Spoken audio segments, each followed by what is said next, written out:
국민의힘 선대위 수석 부대변인으로 앉히면은 수석 부대변인 정도다. 민주당 선대위에서도 박지원을 수석 부대변인으로 앉혀서 예. 나랑 같이 한번 싸우게 해봐. 누가 잘 싸우는가? 내가 죽이지. 아니 원장님, 국민들의 생각은 민주당 때는 문재인 정부 때는 쪼가 있습니다. 은근히 한동훈 비대위원장의 쪼가. 아니 일본에서 뭐 틱톡체라고 아니. 하는데 당의 민주적 절차를 통해서 제3자 특검법 본인이 얘기한 거 이거를 필요성을 당에게 잘 설명하려고 한다. 그리고 발의를 해야 한다고 생각한다. 어유 말도 이렇게 얘기를 바뀌었네. 했어요.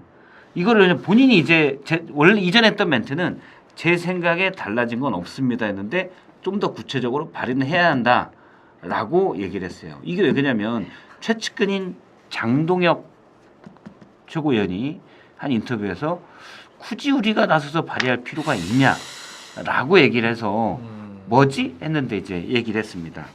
그런데 이 말을 잘 들어보면 발의를 해야 한다고 생각합니다. 저는 주장할 겁니다.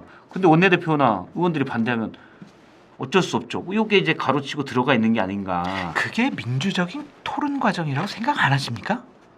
꼭 제가 당대표 됐다고 해가지고 제가 막 밀어붙이는 게 그게 지금 21세기 대한민국 민주주의 사회에서 가능한 일이라고 생각하십니까? 전 그렇게 생각하지 않습니다. 이제 7번 PD 웃는 거 봐. 배꼽 잡고 웃는데. 전 그렇게 생각하지 않습니다. 라고 얘기를 하겠죠. 근데 말이 바뀐 건 맞는 것 같아요. 아니 한동훈 대표의 빙의예요. 네. 제가 이제 질문할게요. 네. 제가 앵커야지 지금. 네. 아니 근데 그러면은 민주적 절차 토론이 끝나지 않으면 이거는 물 건너가는 겁니까? 물 건너갔다고요? 지금 장마철에 물 건너갔다는 얘기가 많은 국민들에게 상처를 준다라는 생각 앵커로서 못 해보셨습니까? 그 부적절한 아니, 얘기는 사과하셔야 되지 그렇게 않습니까? 주제와 빗나간 걸로 지금 나가시면 제가 지금 장마철 얘기한 건 아니지 않습니까? 그러면 이재명 당대표 후보에게 그런 말씀 물어보셨나요? 왜 우리한테만 그렇게 얘기하시는 거죠? 아니 거기는 지금 최상병 특검 하겠다고 그러니까 하니까. 하셨냐고요. 묻는 말에 대답하십시오. 와, 그러니까 이렇게 넘어갈 수가 있을 것 같아요. 압박이 되네. 앵커가. 그래서 근데 그냥 한동훈 대표 해도 되겠는데요? 네. 그 여의도 정치 언어 번역기에 넣어보면 발의해야 한다고 생각합니다. 이거는 무슨 말이냐면 안 할래요. 안 할래요. 그래서 한동훈 비대위원장에 가려서 각 지역의 후보가 안 보인다는 지적은 할 수 있어도 아. 한동훈 비대위원장 때문에 지금 그렇다라고 할 수는 없다. 254개가 지금 뭐 한강벨트가 어떻게 이런 말은 성립이 안 돼요. 뭐 잘못한 게 아니 저는 이제 없거든요. 당 대표가 이렇게 힘을 줘서 대통령이 시퍼렇게 살아있는데 고작 당 대표가 뭘 할 수 있겠냐 이렇게 그 제가 뜻이 아니에요. 오해를 했어요. 그러니까 세상 미안해요. 이렇게 살면 안 아, 됩니다. 미안해요. 여러분. 네. 형식으로 사과할게요. 네, 이렇게 살면 안 돼요. 그럼 얼굴이 커져요. 아 그래? 그러니까 내가 지금 한동훈 연습하고 있는데. 그게 아니고 지금 상황에서 저는 아니 이렇습니다. 대변인님, 제가 무슨 얼굴이 커졌다고 그러는 아, 겁니까? 죄송합니다. 제가 또 이게 민주당의 이재명 대표는 그렇게 얘기했지만 저는 아닙니다. 좀 비슷해요. 연습하고 있어요. 알았어요. 네. 아닌 것 재밌더라고. 같은데. 안경부터 바꿔 쓰시고 안경 네. 뿔테 써야 되는데. 머리도 이렇게 하시고 하여튼 근데 저는 아니 솔직히 대변인님 뭘 거시겠습니까? 저는 다 걸 수 있어요. 이 커피 마시던 건데 걸게요. 뭘 거시겠습니까? 비슷해? 하나도 안 비슷해. 좀 더 연습할게. 저희 국민의힘은 이렇게 해야지. 아 그렇게 해야지. 여당입니다. 비슷해요? 이렇게 해야지. 이렇게 조금 좀 비슷해요? 짧잖아.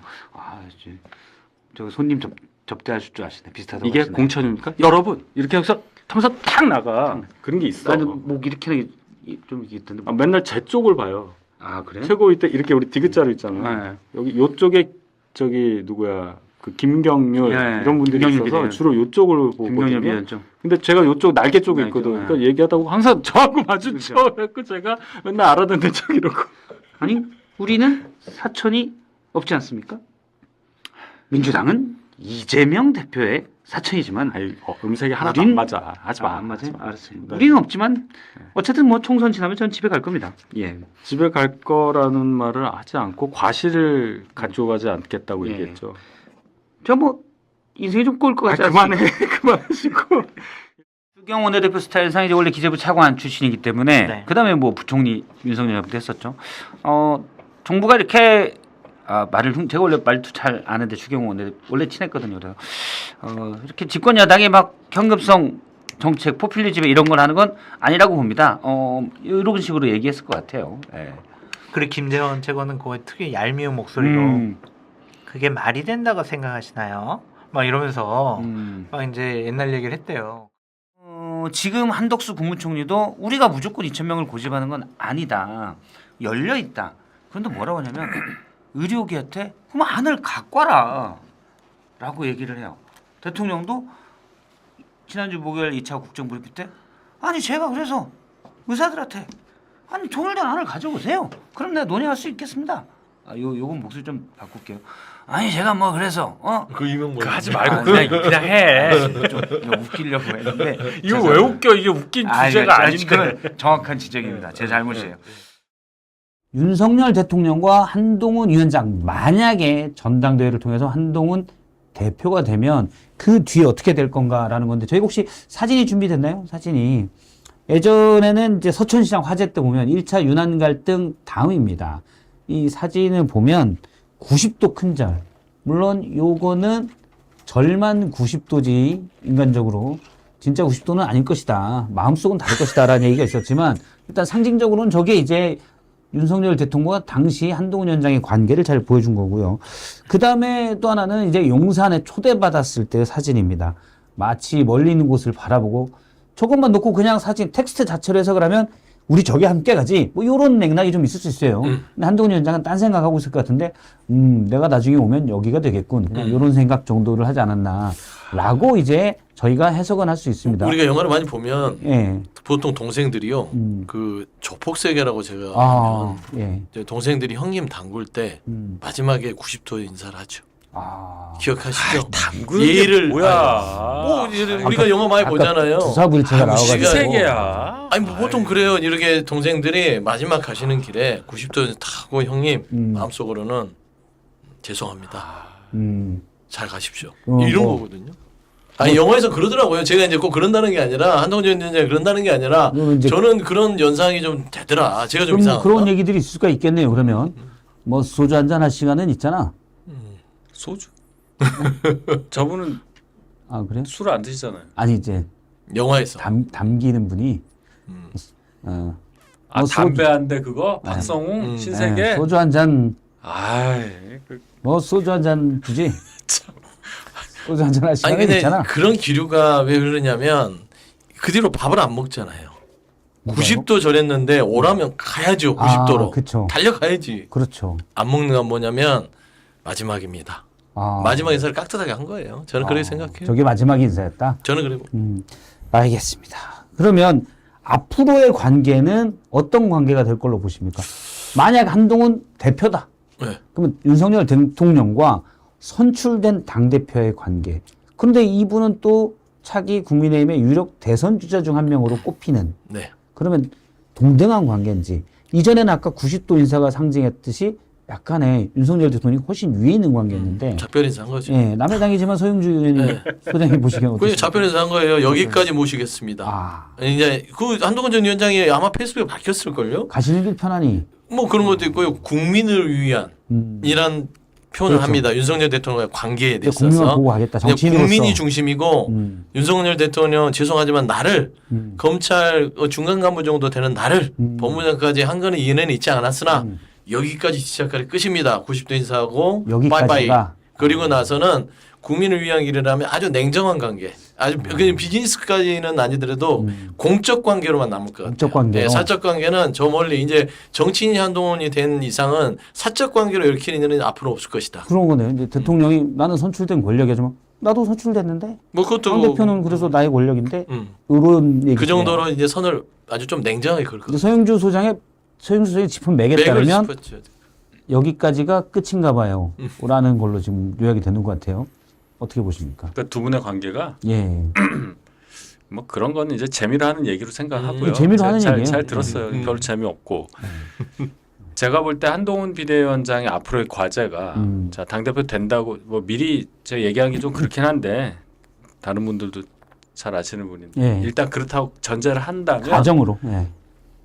한동훈 비대위원장은 큰 숙제가 이제 앞에 딱 있는 거예요. 대선이 한 2년 반 정도 남은 상태에서 대선 그 레이스 시작까지가 1년 반 정도 남은 예. 상태잖아요.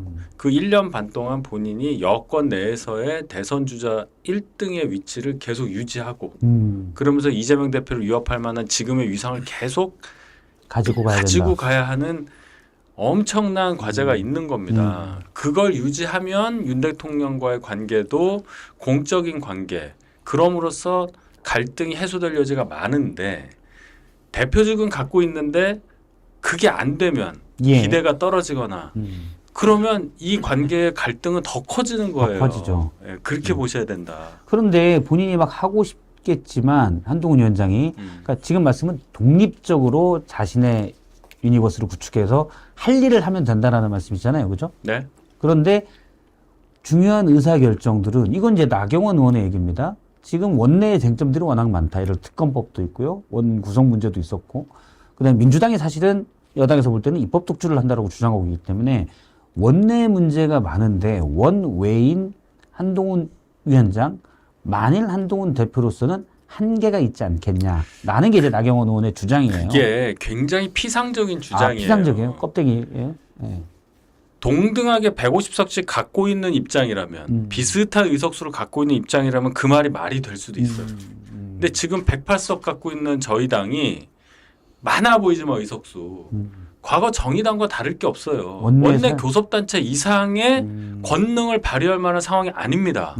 당대표가 원내인 게 무슨 차별화가 되겠어요. 민주당에서 안 해. 그럼 끝이고 정청래가 받을 때 받아. 그런 얘기 듣는 게 원내가 당대표 된다고 해서 정청래가 그렇게 얘기 안 하지는 않아요. 무슨 말씀인지 아시죠? 알겠습니다. 두 번째, 나경원 대표께서 이거를 좀 보완을 하셔야 될 게 본인도 원외 시절에 작년에 전당대회 나가셨잖아요. 나갔죠. 네. 나가려고 했잖아요. 나가려고 했었고 그 전에 나가기도 했고. 그 전에는 아예 나갔어요. 원외끼리 나가서 1, 2등 했단 말이에요. 그렇죠. 그때 논리 뭡니까? 그때 다르죠.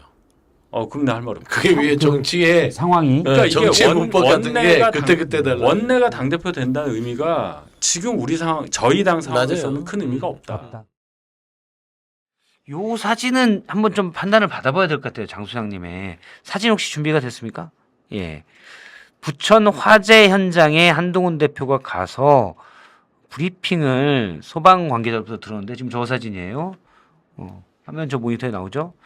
나오는데 턱을 괴고 들어서 제가 지금 박성태 실장님 네, 카톡에다가 카톡 사진 하나 보냈어요. 보냈는데 네. 오늘 주식시장 간 모양이에요. 아, 거기서도 지금 턱 껴고 있어 지금 이렇게 버릇인가 봐. 이거는 버릇이야. 제가 사실 버릇. 이제 프로그램들을 JS 때 많이 했었거든요. 네. 그럼 신설 프로그램이 생길 때마다 앵커 프로필을 찍어요. 왜냐면 그것들을 이제 홍보 영상이나 이런 데 만들어 넣어야 되니까 그때 늘 빠지지 않는 두 가지가 있어요. 요거하고 요거. 요거는 꼭 넣어. 이거 제작진에게 보내주세요 지금. 이거 화재 현장에서도 그렇고 지금 주시장 가서도 저러는 거 보면 이거 오늘 나온 거예요? 네. 제작진 버릇이야 버릇. 내가 봤을 때. 지금 아니면은 뭐 검색을 자기가 해보시면 제일 자신 있어하는 포즈인 거야.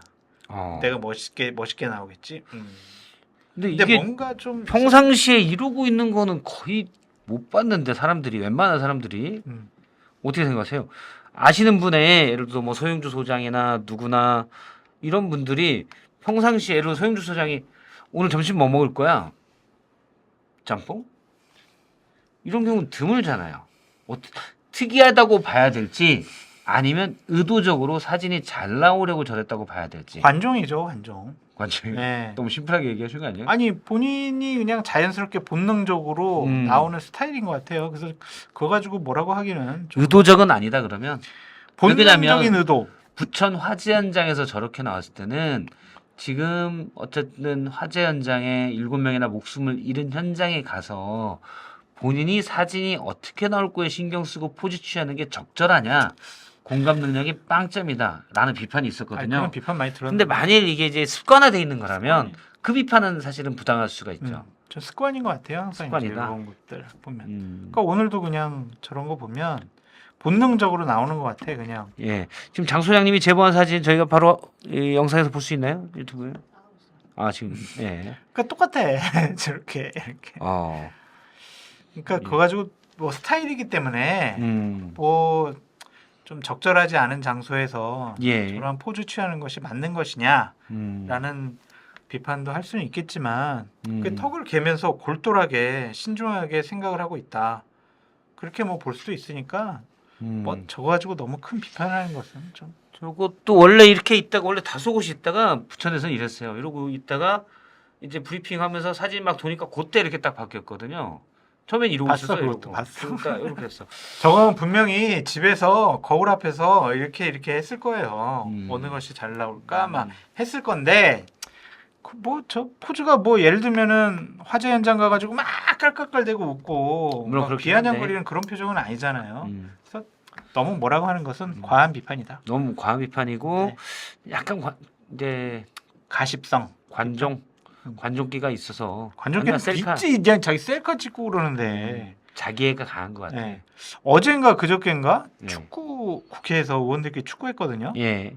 거기서도 아주 좀 멋있게 막 차는 모습 보여주고 하더라고요. 음. 그러니까 본인이 사진빨 잘 받는다고 생각하는 것 같아요. 자연스럽지는 않은데 이 자연스럽지 않은 모습이 약간은 훈련돼 있어서 그렇다. 아주 그냥 그런 건 아니다. 보냈어요. 그렇게 제가 이해를 하도록 하겠습니다. 장 소장님 의견으로는 사랑스러운 동훈이 이 사진으로 축구하는 연합뉴스 사진 지금 네. 이 역동성이 전혀 없는데 이거 이것도 바로 좀 띄워줄 수 있습니까? 그러니까 그런 사진들 막 제보가 많이 들어오더라고. 막. 네. 우리 동훈이 오늘 이런 사진 찍었어요. 막 이러면서 보내주시는 분들이 있어. 이거는 동작인데 아니, 지금 5번 PD가 빵 터졌어. 우리가 생방송이다 표정을 보니까 봐봐, 이거는. 시차가 좀 걸려. 근데 표정을 봐봐요. 표정. 아, 대단한데요? 이거는 노루킥이야. 예쁜 표정을. 눈빛이 카메라를 쳐다보면서 공은 다른 방향으로 차고 있어요. 예쁘게 나. 아 어, 웃겨. 그리고 이거는 그러니까 뭐죠? 이걸 뭐라고 그러죠? 순간 포착을 찍은 게 아니라 그냥 이렇게 서 계신 것 같아. 예. 네. 그러면 이거는 코어 근육이 꽤 괜찮은 건데. 잠시만요. 지금 우리 시청자분들 허경영처럼 이렇게. 이 연합뉴스의 사진인데요. 저희가 잠깐 지금 혹시 나오면 얘기를 해주시기 바랍니다. 저희가 지금 장 소장님이 제보한 사진을 곧바로 화면에 띄우면서 얘기를 하고 있습니다. 예, 지금 사진 나왔죠? 지금 이 사진인데 표정 봐봐요. 표정이. 지금 예쁘잖아요. 크기를 조율하는데 조금 지금 요렇게 보니까 낫네요, 그죠? 예, 표정이 아니. 꾸러기 표정인데. 와나카님, 저거 동상 아니죠? 스트롤러님, 허경영 카카카카 크크크크 의견 주셨습니다. 예, 앞으로 팀 코어군 이게 지금 저거 찰 때는 보통 도움 닫기를 약간이라도 하면서 왼발에 무게 중심을 두고 오른발로 차는 건데 이거는 왼발에 철심이 박혀 있어서 땅에 지금 고정돼 있어요. 고정돼 있는 상황에서 공을 차고 있다. 약간 그런 느낌. 공중부양 아니야? 차도리님 사랑스럽다는 의견 주셨습니다. 사랑스러운 표정 맞다니까요. 이게 사랑스러운 표정으로 그럼요. 그 눈빛 잠깐 볼 수 있을까요? 눈 쪽에 눈빛만 확대해서 확대해서 깜찍하지. 백만볼트님이 정확히 지적해 주셨는데 미친 그 와중에 카메라 보내. 지금 볼 차면서 카메라 보는 건 흔치 않은 아니 건데. 손흥민도 골 넣고 막 이렇게 해가지고 막 카메라 앞에서 이렇게 포즈 취하잖아요. 다 그거는 골 넣고 세리머니 할 때고 이렇게 킥을 하면서 눈은 카메라를 맞춘다는 건 쉽지 않은 건데. 네, 알겠습니다. 뭐 저희가 조롱하거나 그럴 건 아니고 한동훈 대표의 성격의 일 단면을 볼 수가 있다. 카메라 의식은 많이 하시는 것 같아요. 카메라 의식을 확실히 많이 한다. 근데 제가 본 킥을 하는 사진 중에서 가장 역동성이 떨어져요. 이거는 어떻게 해석할 수 없는. 예, 이거는 근데 사실은 발림이 상당히 세다. 일단 저렇게 계속 오랫동안 서 있었을 것 같은 느낌이 들어서. 괜히 올려줬네. 네, 아주 고맙습니다. 점점 더 국민의힘에서 멀어져 가고 있는 장성철 소장이 제공한 사진을 가지고 저희 한동훈 사랑스러운 대표의 표정이라니까요. 성격 단면을 분석해봤습니다. 사랑스러운 표정. 네. 한동훈 대표. 네. 사랑해요, 한동훈 대표. 한동훈 대표가 대통령 되면 어디 영사라도 갈 수 있겠거니 싶었겠지만 이걸로 끝났다라고 저는 생각을 합니다. 편집해 주세요. 이걸로 끝났다. 시청자 여러분 안녕하십니까. 신용산 객단 시작합니다. 오늘 신용산 객단은 긴급 재난방송 형태로 이루어집니다. 어제 윤석열 대통령과 한동훈 대표가 만났지만 제로콜라와 아이스 아메리카노 커피만 맞고 헤어졌습니다. 서로 할 말하고 아무런 성과 없이 빈손으로 끝나는데요. 이 때문에 앞으로 전국이 재난 상황이 예상돼서 오늘 신용산 객단은 재난방송 컨셉으로 준비하도록 하겠습니다. 오늘 재난방송에서는 이재민 국민의힘 윤희석 대변인 저희가 공달 윤희석 선생으로 모셨는데 특별히 이재민을 모시고 이재민 소감도 들어보면서 풀어가도록 하겠습니다.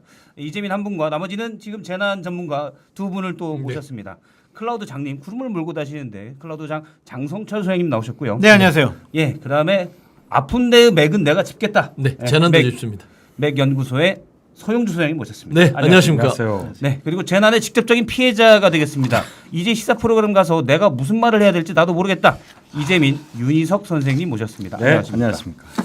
예, 톤을 좀 이렇게 잡았습니다. 저희가 화면에 긴급 재난 방송, 전국이 재난 상황입니다. 큰일 났어요. 큰일 났어요. 네. 저희 이제 좀 약간 재난 컨셉을 했는데 그래도 좀 웃기긴 하는데, 네. 예, 그래도 진지하게 일단 방송을 해보도록 난리통입니다, 하겠습니다. 난리통. 난리통이에요. 진짜 내놓은 건 아니에요. 내놓으라는 평론가들이 이 전국 재난 상황을 어떻게 쳐나가야 되는지 돌파구는 있는지 저희가 재난 전문가들과 함께 얘기를 해보도록 하겠습니다.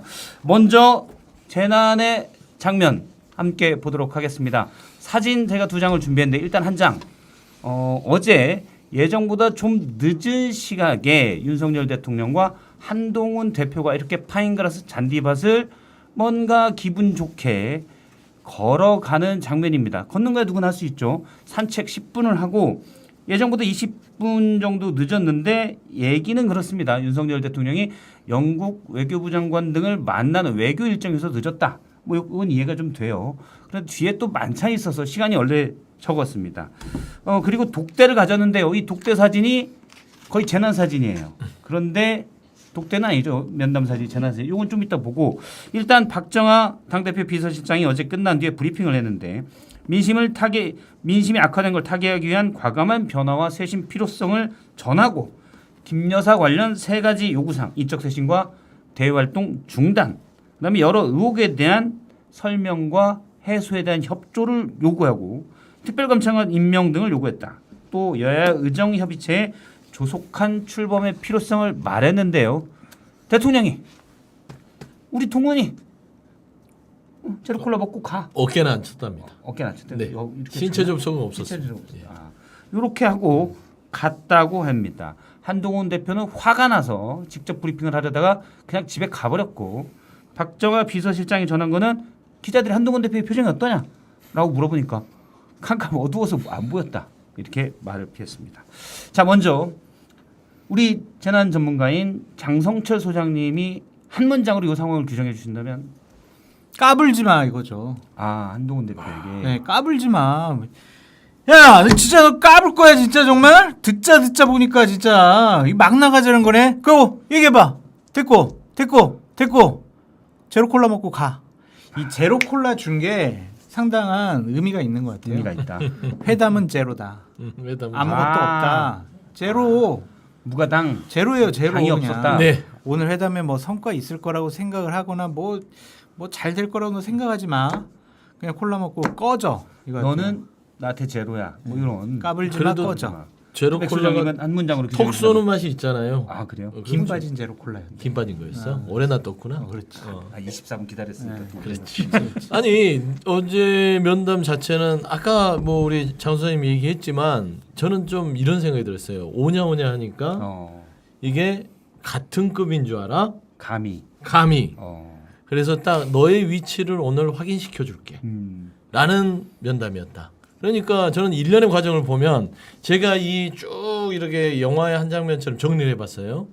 저는 이게 고도의 의전이 들어간 것 같아요. 고도. 자, 첫 번째 25분을 늦는다. 그래서 한동훈 일부러. 대표를 기다리게 한다. 다리 아프게. 그렇죠. 이렇게 있었어요. 그렇죠. 두 번째 나와서 미안해 내가 나토 쪽 관련해서 전화를 했는데 하면서 주머니에 손을 넣는다. 그러면서 혼자서 주머니에 손을 넣고 대장인 척한다.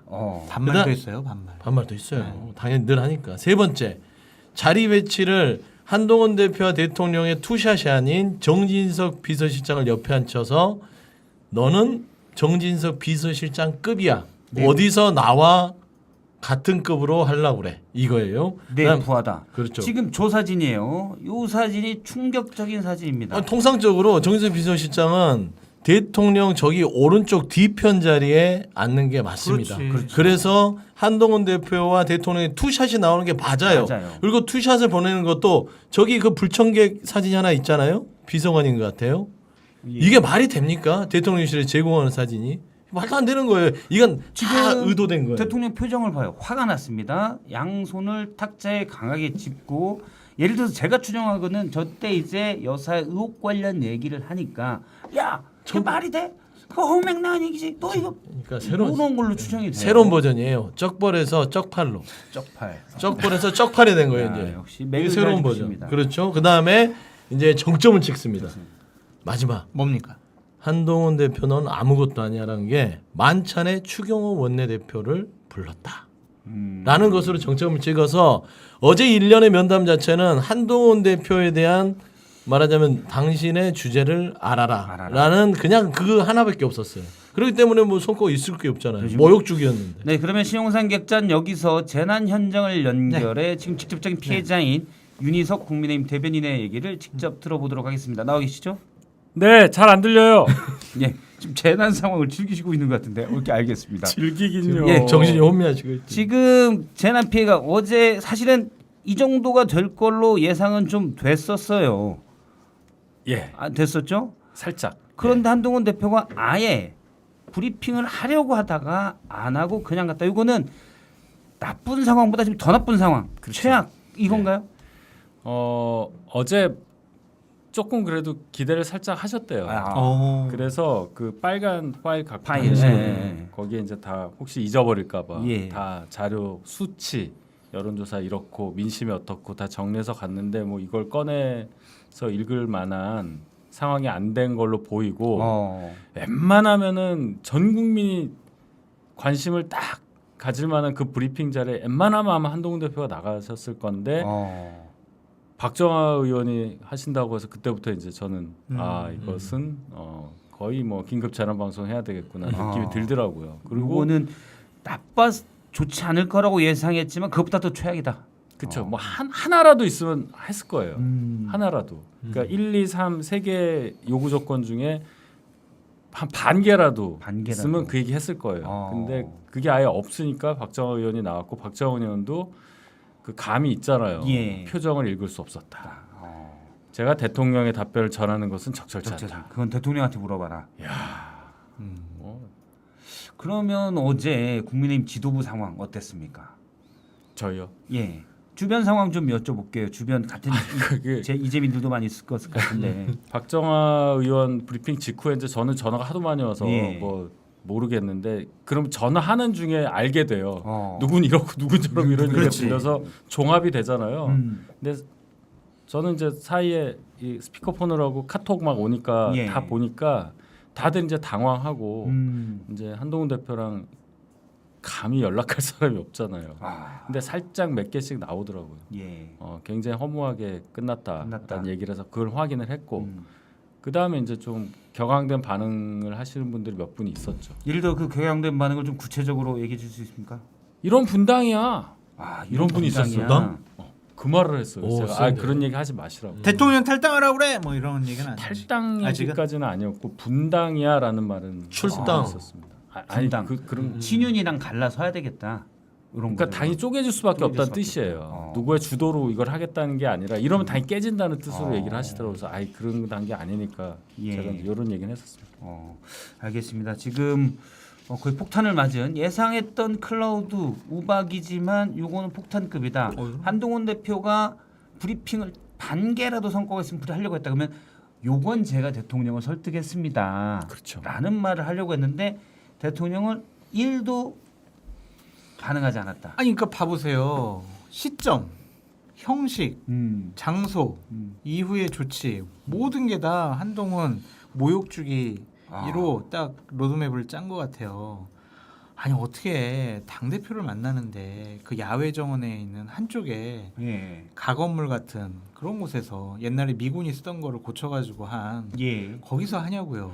그 사진 한번 다시 혹시 우리 제작진 띄워주시면. 근데 꼭 한동훈 만날 때만 저 파인크라스? 파인그라스. 거기서 만나는 것 같아요. 어. 저번에도 만찬할 때 그 요- 야외 정원에서 저 했잖아요. 야외 요 사진입니다. 지금 논란의 사진. 예. 전 딱 이거 보고 그냥 장소. 멀리서 보면 어디 조문 간 것 같아. 육개장 있으면 딱 맞는 사진이에요. 음. 이게 지금 상갓집. 상가집에 가서 너의 미래가 이렇다 동훈아. 뭐 그런. 근데 또 상갓집도요. 육개장이 나왔어요. 상갓집도 최소한 테이블보는 깔아요. 테이프 깔지. 테이블보 안 깔았어요. 흘리고 먹으면 가만 안 두고. 아니 저도 나이 50 넘어서 제가 어디 이제 좀 격식 있는 친구 집에 갔다 저렇게 나오면 이 친구 나를 뭘로 생각하지? 그렇지. 날 무시하는 건가? 날 무시하는 거지 이렇게 생각할 것 같아요. 네.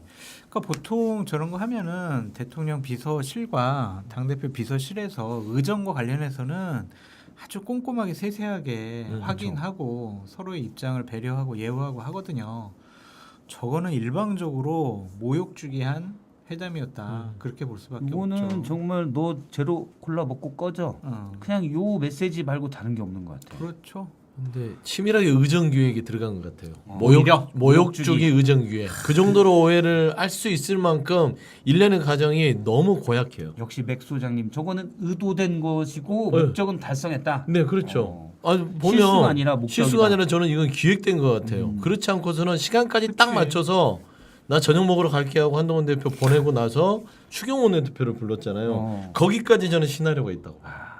그러지 않고서는 어떻게 이렇게 여당 대표를 어렵게 독대도 아닌 면담을 불러놓고 내용도 없이 국민들이 보기에 우리가 벌써 이렇게 봤을 때는 국민들이 얼마나 좀 모욕감을 느끼지 않았을까. 그 저 자세도 봐보세요. 그리고 대통령실에서 자세 사진 다시 올려주세요. 저런 네. 사진을 또 내보냈다라는 거. 저 대통령의 표정도 좀 봐보세요. 표정. 뭐 잡아먹을 듯이 뭐 얘기만 해봐. 얘기하기만 해봐라. 그냥 한 대 날릴 기세잖아요. 저건 지금 내가 한 대표 혼내줬어. 그렇지. 라는 컨셉이에요.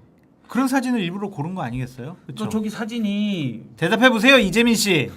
이재민 씨. 재민 씨, 웃지만 말고 지금 웃을 상황입니까? 사진은 좀 의도가 있어 보여요. 그 앵글에 이제 그렇죠. 두 분만 잡히는 사진이 충분히 가능한 상황이 있을 텐데 좀 요새 거론되는 분이 살짝 끼기도 하고.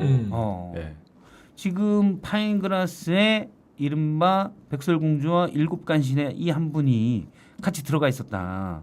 이제 같이 나왔다. 직책은 이제 그런 의정 관련 일을 하시는 예. 분이니까 들어갈 수는 있는데 굳이 그 앵글에 잡혔다는 게 예. 뭔가 저희는 해석을 하게 되잖아요. 그렇죠. 해석을 할 수밖에 없는 상황을 굳이 그렇게 할 리는 없으니까 이런 해석을 혹시나 염두에 두고 일부러 사진을 그런 걸 고른 게 아니냐. 저번에 그러네. 의전을 하니까 따지고 보면 우리한테 그렇게 자르라고 모멸차기한 했다. 한동훈 대표한테 빅년 맥인 거죠. 빅녀시지. 아, 저게 자르라고 했으니까. 시간을 정말 그 대통령실에서 제공한 사진들인데 80분을 만나는데 사진 한 10장인가요? 요것밖에 없었게 해서 사진은 많죠. 무수히 많이 찍었을 거 아니에요.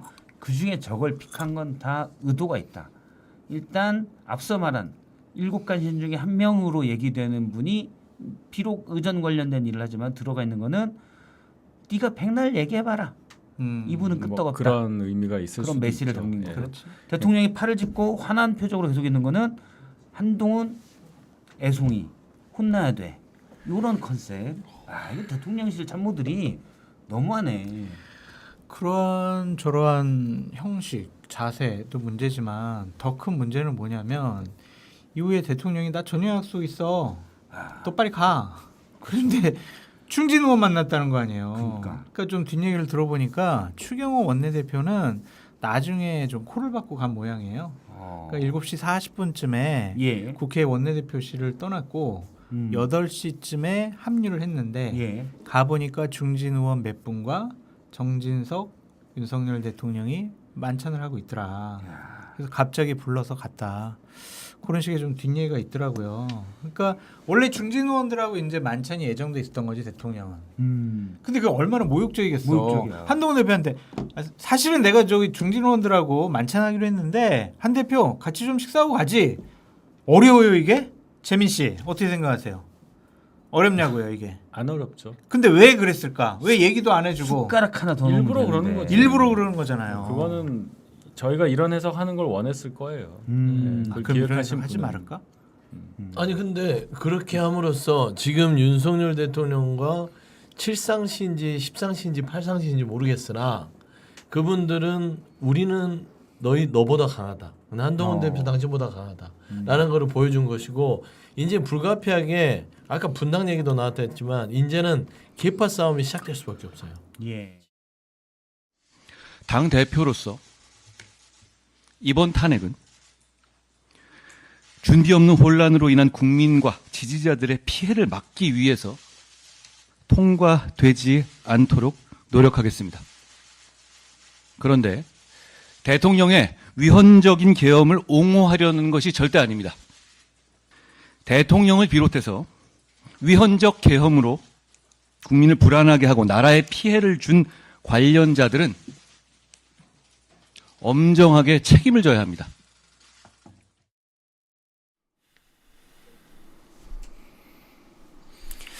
예, 오늘 아침 최고위원회의 모습을 봤습니다. 한동훈 대표가 입을 열고 탄핵은 막겠다. 국민과 지지자들의 혼란을 최소화하기 위해서라는 의미를 그 배경을 얘기를 했습니다.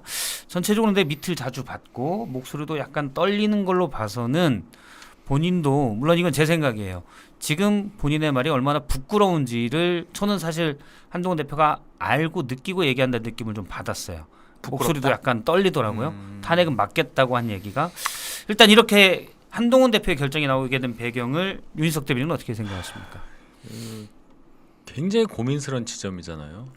대통령의 비상계엄 선포에 대해서 가장 먼저 반대 의사를 강력하게 얘기하면서 국회 본회의장에 의원이 아님에도 불구하고 가서 상황을 그래도 수습하려는 노력을 했던 분이에요. 예. 여당 대표인데.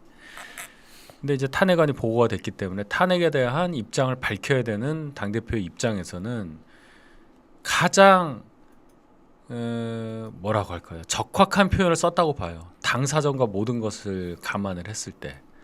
지금 이 상황에서 이제 여러분들은 왜 더 선명한 얘기를 하지 않느냐. 탄핵에 찬성하고 대통령의 지위에서 윤석열 대통령이 하루라도 있으면 안 되니까 국민적 분노를 담아서 얘기해야 된다. 그게 한동훈스럽다고 말씀하시지만 당대표 한동훈의 입장에서는 그것이 무엇을 의미하는지를 고려하지 않을 수가 없기 때문에 예. 분명히 여기 보면 얘기를 해요. 위헌적인 비상계엄 선포에 대한 옹호할 생각이 전혀 없다. 그런데 준비 없는 탄핵 시도로 인한 혼란을 막기 위해서 그로 인한 국민의 피해를 막기 위해서 이번 탄핵은 통과되지 않도록 노력하겠다. 이렇게 이제 선을 그었단 말이죠. 예. 그러니까 이 상황에서 당 대표로서의 고뇌가 이제 많이 담겨 있고, 근데 마지막에 한동훈 대표 오늘 말씀 중에 이 얘기를 해요. 의총에서 당론을 결정할 때 당대표에게 사전에 알리고 당대표 의견을 들어야 한다. 매번 당대표도 모르게 당론이 결정되는 것은 말이 안 된다. 이 얘기를 막판에 한단 말이에요. 그러면 한동훈 대표가 자신의 생각과 다르게 의총에서 결정됐기 때문에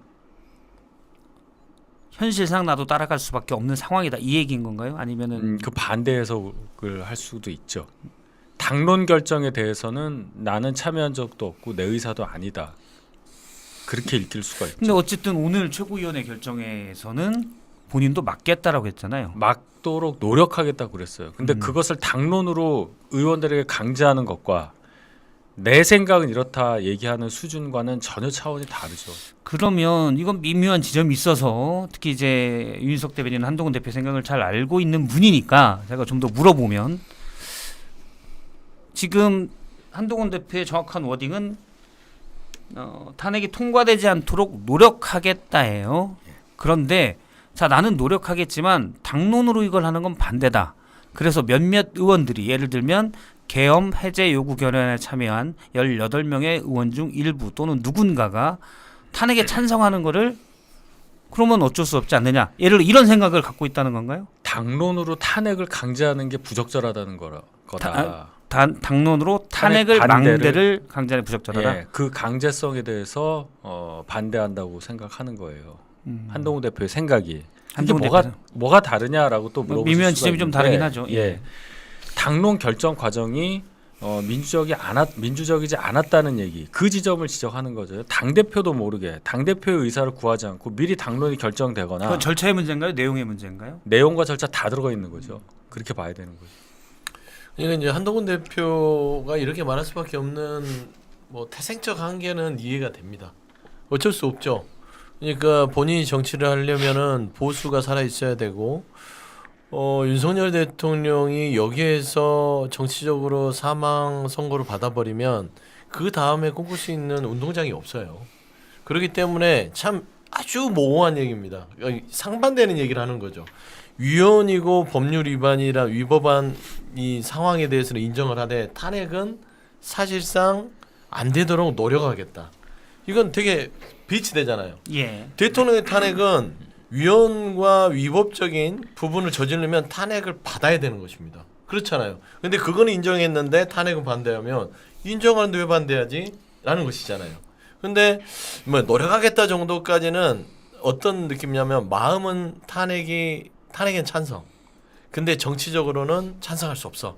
여기서 찬성하는 순간 내년 6월 7월 되면 민주당한테 말하자면 권력을 넘겨줘야 돼. 그러면은 한동훈 대표가 뭘 할 수 있어요? 그거 넘겨주라고 당대표인 건 아니니까 결국에는 본인의 정치적인 여러 가지의 뭐 주판을 돌렸을 수밖에 없는 것이고, 그거는 뭐 저는 정치를 하는 입장에서는 좀 어쩔 수 없으나 국민들 눈높이에는 저 멀리 멀어지고 있는 그런 한동훈 대표의 마이너스 메시지라고 생각해요. 저는 뭐 이 상황 자체는 이해는 합니다만 마음도 이해는 할 수 있어요. 그러나 일반 유권자, 일반 시민이 아니잖아요. 집권여당 대표면 그 마음이나 상황 이걸 떠나서 그 결정에 책임을 져야 되는 거거든요. 그러면 이거는 정말 지금 국민의 생각과 너무 다르다라는 생각을 지울 수가 없습니다. 장 소장님은?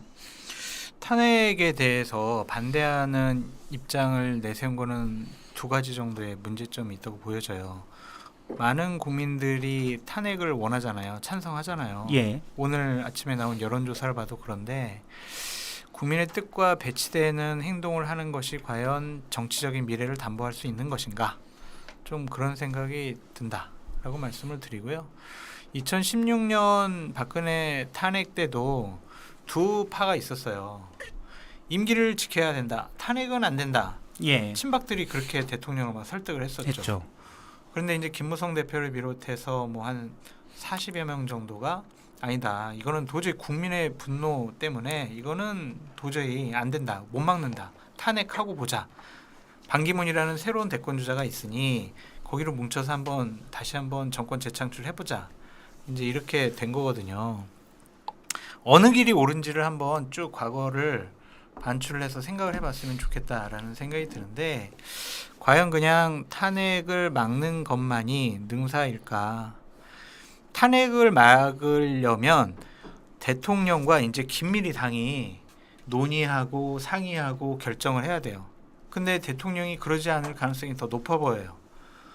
당은 탄핵을 막고 국민들한테 욕은 욕대로 먹고, 대통령은 또 느닷없이 갑자기 즉흥적으로 자기 마음대로 당과 상의 없이 무슨 일을 할지 여러 모르죠. 가지 무슨 일을 할지 몰라요. 그런 위험 부담감을 갖고 가는 것이 맞을까? 전 그런 걱정이 드는 거예요. 그러니까 일단 국민적인 분노가 크고 대통령이 돌발적인 행동을 막기 위해서는 탄핵을 해서 직무정지를 시켜놓고, 그 다음에 헌법재판소가 재판관이 미비하기 때문에 탄핵 심판이 진행되지 않잖아요. 그럼 그 시간을 벌면서 여권을 어떻게 재정비하고 윤석열 대통령과 어떻게 이 국정을 운영을 해 나갈지에 대해서 그렇게 좀 시간을 벌면서 논의하는 것도 어떨까, 그런 생각이 좀 들어요. 아주 중요한 말씀을 하셨어요. 상당히 일리 있다고 생각을 해요. 그런데 말씀하신 대로 그것을 실행하고 관철시킬 수 있을 만한 한동훈 대표의 상황이냐, 현실적인 힘? 예, 그걸 제가 이제 강조를 하는 겁니다. 제가 마지막에 의총 얘기를 한 것도 한동훈 대표의 어댕이잖아요. 예. 의총이 당대표 모르게 당론이 결정되는 그런 곳이 되어서는 안 되고, 당대표 의견도 안 들은 채로 당론이 장론이 결정되는 그런 장이어서도 안 되는데 그럼요. 굳이 이 얘기를 한 것은 그만큼 한동훈 대표가 원내 장악력이 많이 떨어진다는 걸 본인 스스로 오늘 얘기를 한 거예요. 불만이란 얘기잖아요. 근데 지금 말씀하신 대로 탄핵에 대해서 예를 들어 찬성을 하고 이 반대를 무릅쓰고 뭐 8명 정도만 넘어가면 된다고 하니 어렵게 찬성을 했을 경우에 예. 말씀하신 대로 시간을 벌면서 당을 뭔가 수습하고 할 수 있는 상황이 되겠느냐. 당대표 한동훈으로서. 그게 안 될 가능성이 높잖아요. 그럼 사실 어떻게 해야 되느냐. 시간을 번다라는 건 이제 헌법재판관을 예, 그 얘기인데 추가 임명 과정 뭐 이런 그 것들이겠죠. 이후에 벌어질 일을 한번 생각해보면 아마 얼마 전까지 있었던 당원 게시판 논란과는 차원이 다른 그런 갈등이 일어날 가능성이 높잖아요. 거기까지 생각을 해보면. 전체적으로 정치 지도자를 꿈꾸는 한동훈에 대한 평가는 또 이런 측면이 있을 거예요. 너무 이게 이 속만 계산하는 거 아니야라는 것이죠. 그러니까 좀 크게 보고 보수 정당으로서 이번 기회에 뭐 이게 무너진다고 생각하지 말고 다 무너뜨리고 다시 세운다는 생각으로 뭔가를 결단하는 게 훨씬 더 좋지 않았을까. 예를 들어 윤석열 대통령이 예전에 업보란 얘기를 썼었어요. 절에 가서 업보다. 김건희 여사도 업보고 다 업보다. 그러면 한동훈 대표도 똑같이 업보라고 생각하는 거예요. 근데 그 업보를 털어버려야 돼요. 저는 이번 기회가 좋은 기회가 아닐까 생각이 들어요. 아니 윤석열 대통령 탈당 요구한 것도 다 그런 속내가 있겠죠. 근데 위헌 위법이라고 규정한 이 불법 계엄에 대해서 탄핵은 막아준다라는 게 왜 굳이 그런 어떤 결정을 할까? 이게 아무리 현실적이라고 해도 저는 손해 보는 장사 같아요. 저는. 워낙 윤희석 대변인께서는 내부 사정도 잘 알고 고려해야 예. 될 부분들을 많이 아시니까 예. 이렇게 한동훈 대표의 저런 선택에 대해서 이해한다라고 이제 말씀하시는 것으로 알아들었는데 그거를 고려하기에는 너무나 큰 일이 벌어진 것 같아요. 진짜 이거는 계엄령 포고령을 다시 한번 곰곰이 읽어보세요. 국회에서 계엄 해제 결의안이 통과 안 됐으면요, 이 일요신문사도 계엄군이 와가지고 다 장악을 하고 우리 신용상 기자 방송 못해요. 언론의 출판의 자유를 계엄사가 다 통제한다고 그러잖아요. 그런 나라를 우리가 그런 나라에서 살 수도 있었어요. 살았었어요. 어마어마하게 큰 일이잖아요. 네. 그것이 잘못됐는데 그것을 지시하고 명령한 대통령을 그 자리에 그냥 둔다? 이게 과연 맞는 판단일까? 좀 그런 생각이 들어요. 그래서 한동훈 대표가 당 내에서의 위치, 위상, 세 불리함 이런 거 그냥 고려하지 마시고 국민 편에 서서 그냥 그 당대표직 뭐 그거 연연하냐 그냥 그거 던지면서까지도 그럴 각오까지 하면서 국민의 편에 서 주시면 좋지 않을까.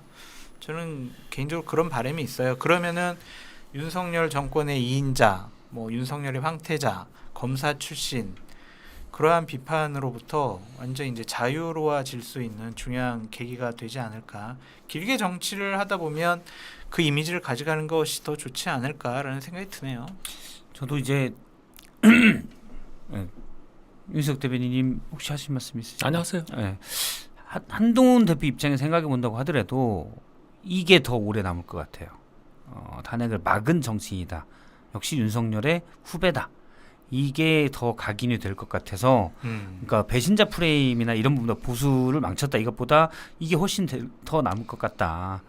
뭐 이번 대선이 아니더라도 한동훈 대표는 이미 정치인으로서 주목을 받는 정치인이 이미 돼 있는데 이 이미지가 만약에 씌워진다면 상당히 힘들 것 같다. 오히려 길게.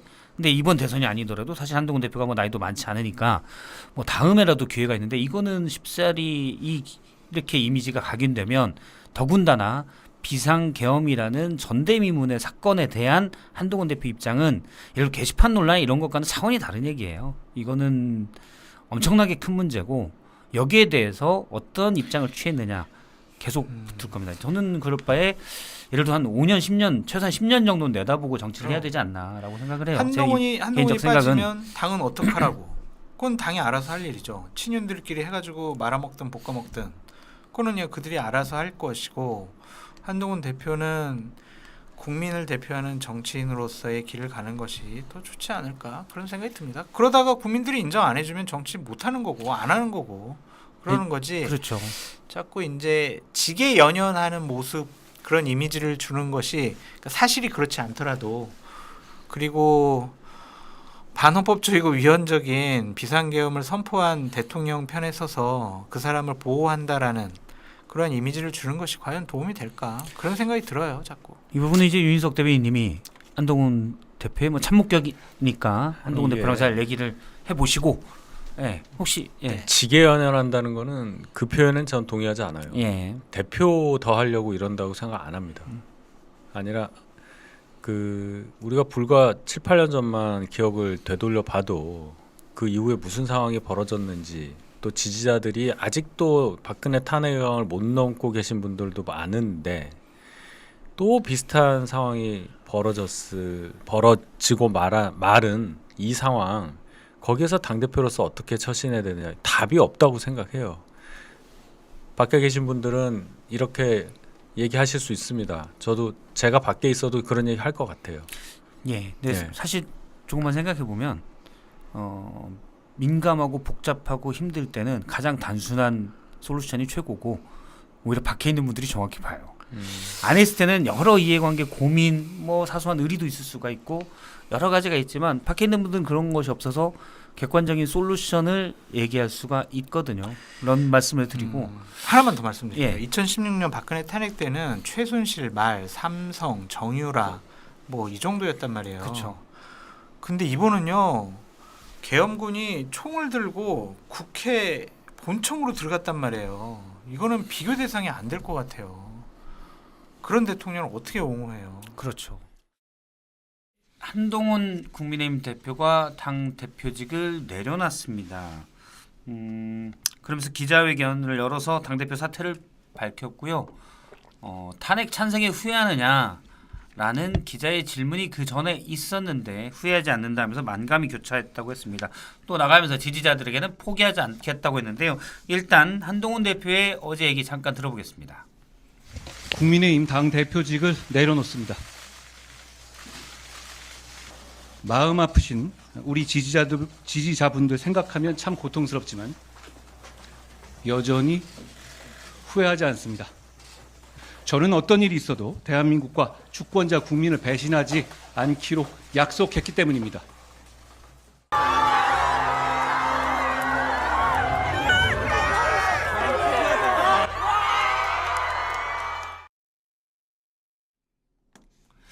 예, 쭉 들었는데요. 먼저 한동훈 전 대표죠. 이제 앞으로의 계획이 어떨지에 대해서 얘기를 좀 들어보도록 하겠습니다. 이 부분은 윤희석 대변인님이 좀 아시겠죠? 아니 뭐 일단 좀 휴식을 하셔야죠. 그 휴식이 뭐 쉰다는 것보다도 재충전을 해야 될 겁니다. 제가 먼저 확인하고 싶었던 것은 정치를 계속 할 거냐, 권력 의지가 있느냐 그 부분을 유심히 봤는데 정치하겠다는 의사표시를 명확히 했어요. 예, 저는 포기하지 않겠다 얘기했기 때문에 아마도 한동훈 대표가 이 상황을 겪으면서 권력 의지가 더 세졌다 이렇게 생각을 하고 그러면 정치인 한동훈 1기 비대위원장 시기를 거쳐서 2기 대표 시절을 거쳐서 이제 3기가 곧 시작이 될 거다. 예, 그 정도 봅니다. 쉬워 보이지 않는다. 그런 생각이 정치인 한동훈의 길. 예. 그러니까 기대를 많이 받고 당원과 국민들의 선택으로 당대표를 했잖아요. 되게 중요한 시기에 당대표 했단 말이에요. 그런데 과연 당대표직을 잘 했느냐, 능력이 되느냐, 감이 되느냐 그런 것에 대한 1차적인 판단이 좀 나온 것 같아요. 그래서 우리가 처음에 일을 맡겨봤을 때는 되게 잘할 것 같아라고 했지만 기대만큼 못하면 또 이제 선택지에서 제외될 수가 있거든요. 그 부분을 이제 한동훈 대표가 어떻게 극복할 것이냐 그것이 숙제로 보여지는데 뭐 저번 주에 나온 갤럽 여론조사 자꾸 우리 인용을 하지만 국민적인 신뢰도가 15%밖에 안 나왔단 말이에요. 예. 그 부분이 가장 좀 뼈아프다고 봐요. 믿을 수 없는 정치인 한동훈. 이걸 어떻게 극복할 거냐고. 저 믿어주세요. 이거 가지고 안 되거든요. 그것을 극복하기 위한 어떤 행보와 메시지가 상당히 어려 보인다라는 좀 생각도 들고 국민적인 지지도, 당내의 세력 이 정치를 하기 위해서는 두 양 날개 그게 필요한데 예. 두 개 다 이제 꺾여 버렸거든요. 몸통만으로 날 수는 없잖아요. 그래서 조금 저는 쉬워 보이지 않는다. 쉬워 보이지 않는다. 국민적인 신뢰도 당내 세력이 필요한데 둘 다 현재 상황은 좀 어렵다라는 거예요. 그러니까 한동훈 대표 뭐 이제 전 대표가 됐지만 정치인 한동훈의 미래는 불투명해졌다. 저는 그래 보여요. 그러니까 공든탑이 무너졌다고 보입니다. 그러니까 짧은 시간이었지만 나름대로 차곡차곡 탑을 쌓는데 그 탑이 한순간에 무너졌어요. 10일 만에. 저는 평가하는 거는 12월 3일 날 그 탑의 정점에 저는 올라왔다고 봤거든요. 보수에서는요. 계엄은 위헌이다. 위헌이고 국민과 위법적인 막아서겠다. 18명을 데리고 그 보수에서는 호련히 나타난 의인처럼 보수의 지도자가 나타났구나라는 느낌을 줬는데 12월 7일에 한동훈이 12월 14일에 한동훈이었다면 그 탑이 무너졌을까라는 생각을 해요. 근데 그 10일이 본인에게는 7일에 3일의 모습을 그대로 갖고 갔다면 정말 멋있는 퇴장을 하고 정치적 미래가 굉장히 밝았을 텐데 그 10일의 과정이 탑이 무너져 버렸다. 그러니까 왔다 갔다 한 부분들이 컸다. 그렇죠. 그리고 일단 시간이 좀 걸리긴 할 거예요. 아예 정신 한동훈이 죽었다고는 할 수는 없으나 시간이 오래 걸릴 것 같고요. 복구할 때는. 근데 좀 염려스러운 게 탑을 쌓으려면 그 바닥이 있어야 되는데 바닥조차도 지금 극우 내란당으로 가버렸어요. 그러니까 보수를 재건해야 되는데 보수 자체가 이미 그 지형이 딛고 설 땅이 보수 자체가 지금 극우화돼 버려서 그럼 어디를 딛고 가냐? 그러면은 이제 정치라는 게 디들 땅 없이 허공에만 떠돌아서는 될 수가 없거든요. 그래서 이 밑에 탑을 쌓을 수 있는 그 지형부터 만들려면 시간이 꽤 걸릴 것 같다. 저는 그래 보입니다. 그게 좀 아까워요. 그러니까 좀 주위와 많이 상의하고 참모들과 논의해가지고 조금 더 좋은 결정을 했었으면 좀 괜찮은 정치인으로 거듭날 수가 있었는데 너무 좀 혼자 자신의 능력을 많이 믿은 것이 아니냐 좀 그런 생각이 듭니다. 그렇게 만약 주위와 만약 상의를 많이 했으면 한동훈계 의원들이 점차 늘어났을 거고 장동영이나 진종호 최고위원이 그렇게 갑작스럽게 사퇴하지도 않았을 것 같아요. 그러니까 주위의 참모들과 측근들에게 동지 의식을 심어주지 못한 것도 상당히 좀 뼈아픈 대목이다라고 보여집니다.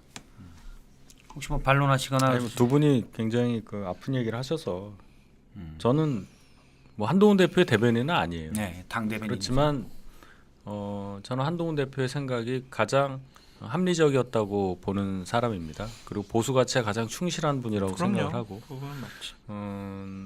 이렇게 생각해봐야 될 거로 보여요. 정치 시작한 지가 1년도 안 됐어요. 12월 26일 날 작년에 비대위원장 됐잖아요. 우리가 너무 많은, 너무 큰 짐, 너무 무거운 부담을 한동훈이라는 한 개인에게 주고 두 번이나 여당의 대표로 일을 시켜봤다. 그랬는데 결과가 생각보다 안 좋았다. 100% 동의를 합니다. 그러면 이 훌륭한 자원이 이렇게 사장되는 것을 적어도 보수 우파 세력에서 그냥 둘 거냐의 여부에 대해서는 다시 생각해 봐야 돼요. 비슷한 어떤 다른 분이 있으면 모르겠는데 제가 볼 때는 이건 이제 정치 상황을 보는 겁니다. 꼭 그렇지도 않아요.